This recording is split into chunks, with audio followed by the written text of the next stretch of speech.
This is your sheet pan fish and chips. I love fish and chips so much, but this is a healthy one because we're doing it in the oven. Right, and of course, you could also do this in the air fryer if you wanted to. There you go. Instructions Cool. for that in the book. So you soak your potatoes for about half an hour because helps get them crispy. It makes them crispier. Yep, soak some of the starch off. And then we use seasoned salt just to kind of bump that flavor up a little bit. Then we've got some cod. Now, my trick for cod, you know, they don't always look so perfect like this. Sometimes they're the flat tail piece. The tail pieces, right. I ask them for center cut, or you can do a little tuck. Tuck it under, exactly. Yeah. So you've got some flour here. Then Look over there, I'm just gonna eat your fries. Oh, I like to put a little bit of Dijon mustard. Oh, me too, yeah. In with the egg, so that it actually makes it even a better glue. So in our breadcrumbs, we've got some salt, we've got some lemon zest, and some paprika.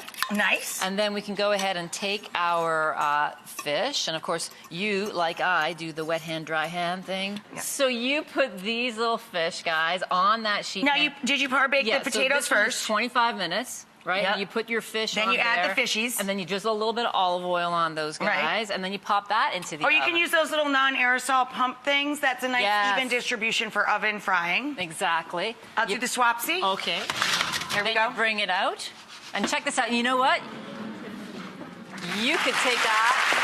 You could take it right to the table. Exactly. I say you just throw some lemon on there. Throw lemon on there. Why even dirty a platter? Exactly. Put the trivet down to protect your table, and there you've got it. Put it on a trivet, take it to the table. Malt vinegar is a must. Oh, absolutely. On the French fries, and the seasoned salt, and the tartar sauce. Easy. We've cut potatoes here, put a little oil on them to get them nice and crispy, salt and pepper, baked them for half an hour. Meanwhile, you take your steak, and I do a little bit of a jab, poke and jab. And then I'm squirting a little bit of Worcestershire sauce on it.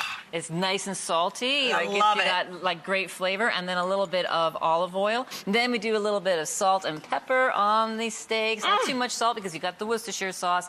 Then, when this comes out of the oven, nice and hot, you can go ahead and pop the steaks right on the pan. Throw them suckers on there. And it'll sizzle a little bit, and that's perfect. Yeah, we love that. Then, of course, a little bit of asparagus. You gotta have something green so you don't have to make a salad. Exactly.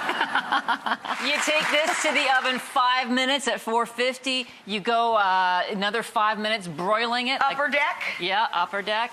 Throw that in there. And you bring it out, and you've got dinner all done, right? You've got your... Did I tell you she knows how to throw down?